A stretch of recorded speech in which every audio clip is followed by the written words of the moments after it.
বাবার সম্পত্তি প্রতারণা করে নিলে সেটা ফিরে পাওয়ার উপায় জেনে নিন।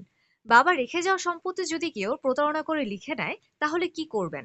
সম্পত্তি কি আদৌ ফেরত পাওয়া সম্ভব? এই প্রশ্ন অনেকেই করেন।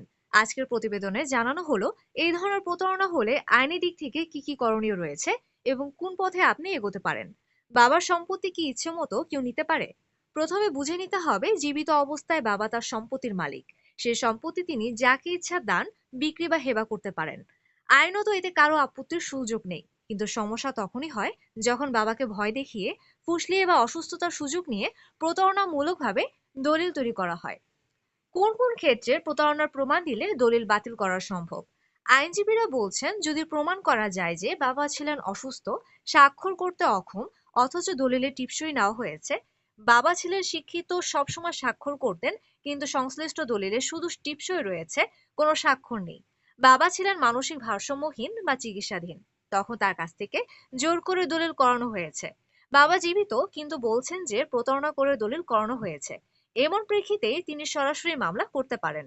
এই জন্য সব ক্ষেত্রে সংশ্লিষ্ট জাল দলিল বাতিলের জন্য সুনির্দিষ্ট প্রতিকার আইন 1877 অনুযায়ী বিজ্ঞ আদালতে মামলা করতে হবে।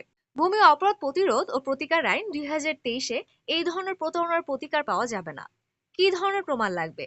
বাবার পূর্বের দলিলে করা স্বাক্ষরের নকল, চাকরির নথিপত্রে তার স্বাক্ষর, স্কুল কলেজ বা ব্যাংকের কাগজে তার স্বাক্ষর, ইউনিয়ন পরিষদের সনদ বা প্রমাণপত্র, হাসপাতালের চিকিৎসা সংক্রান্ত কাগজপত্র যদি অসুস্থ ছিলেন, সাক্ষ্যদাতা ব্যক্তি বা প্রতিবেশীর বক্তব্য, এসব যথাযথভাবে উপস্থাপন করে আপনি আদালতে গিয়ে দলিল বাতিলের মামলা করতে পারবেন।